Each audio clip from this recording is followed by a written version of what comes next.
मेरे प्रिय भाइयों और बहनों, जैसा कि आप सभी जानते हैं कि पूरे देश ही नहीं पूरे विश्व में कोरोना जैसी महामारी ने प्रकोप लाया हुआ है और ये कहीं पर दूसरी लहर है, कहीं पर तीसरी लहर है और इसका लहरानापन बिल्कुल भी कम नहीं हो रहा है। तो कोरोना को कैसे कम किया जाए, सभी अपनी अपनी भूमिकाएं उसमें निभा रहे हैं, चाहे वो साहित्यकार हो, चाहे वो डॉक्टर हो, चाहे वो ज्योतिषी हो, चाहे राजनीतिज्ञ हो, सब अपने अपने नए नए प्रयोग कर रहे हैं। तो मैं भी एक छोटा सा प्रयोग लेकर आया हूं जिससे कोरोना को इस भारत ही नहीं इस पूरी दुनिया से भगाया जा सकता है। तो मैं अपनी बात आपके सामने रखता हूं, अगर आपकी समझ में आए तो जो मैं कह रहा हूं उसे सुनिएगा, समझिएगा और जैसा आपका मन करे वैसा करिएगा। तो मैं अपनी बात शुरू करता हूं। एक दिन यमराज जी ने चित्रगुप्त जी से कहा, आप धरती पर जाइए। चित्रगुप्त ने कहा, महाराज मैं गया था धरती पर, लेकिन वहाँ सभी लोगों ने मास्क लगाए हुए थे, मुझे पहचानने में बड़ी कठिनाई हो रही थी, बड़ी परेशानी हो रही थी। तो मैं उन्हीं लोगों को लेकर आया हूँ जिन्होंने मास्क नहीं लगाए हुए थे। अपनी बात को आगे बढ़ाता हूँ। मुझे पता है आप अभी कम हंसे हैं, जैसा कि हमारे पूर्वज और आपके पूर्वज भी कहा करते थे कि हमारी 7 पीढ़ियां घर पर बैठकर खाएंगी। तो दोस्तों, इस कोरोना काल को देखते हुए लगता है कि वो 7वीं पीढ़ी हम ही हैं। और जैसा कि कोरोना की बात चल रही है तो मैं आपसे यही कहूँगा, कोरोना को कोरोना ना समझें, कोरोना को मोहब्बत समझें, क्योंकि जब मोहब्बत हो जाती है तो पता नहीं चलता, वैसे ही कोरोना हो जाता है तो भी नहीं पता चलता।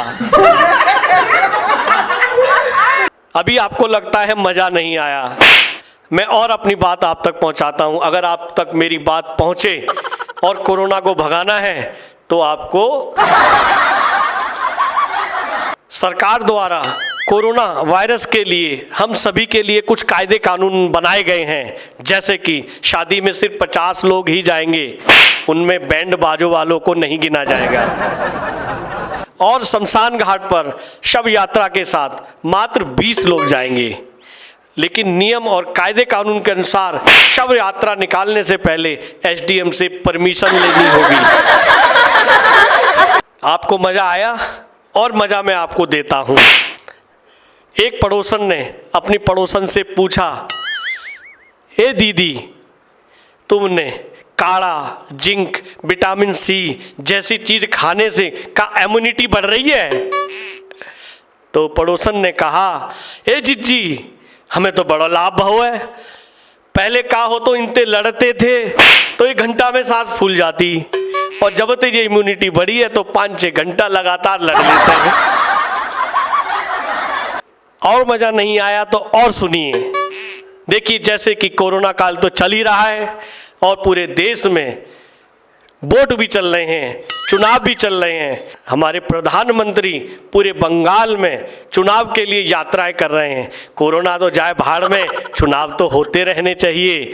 तो इसी बात पे हम एक बात आपको बताते हैं, मज़ा ना आए तो पैसे वापिस और पैसे वसूल हो जाए तो हंसी बरकरार। चुनाव की बात चल रही है तो हम बात कर रहे हैं चुनाव की। एक चाचा वोट डालकर बाहर आए तो उन्होंने पोलिंग एजेंट से पूछा, क्या तुम्हारी चाची वोट डाल के चली गई? एजेंट ने कहा, चाचा मैं अभी चेक करके बताता हूँ। एजेंट ने चेक करके बताया, चाचा चाची तो वोट डाल के चली गई। चाचा ने भरे हुए गले से कहा, और मुझे देर है गई आने में, जल्दी आ तो चाची से मुलाकात हो जाती। पोलिंग एजेंट ने पूछा, चाचा तुम एक साथ नहीं रहते क्या? चाचा ने कहा, तेरी चाची तो 15 साल पहले मर गई, लेकिन जब जब मैं वोट डालने आता हूं तो तेरी चाची मुझसे पहले वोट डाल के चली जाती है। अगर आप ये वीडियो YouTube पर देख रहे हैं तो हमारे चैनल को सब्सक्राइब करें और बेल आइकन को दबाना ना भूलें। अगर आप Facebook पर ये वीडियो देख रहे हैं तो हमारे पेज को लाइक करें।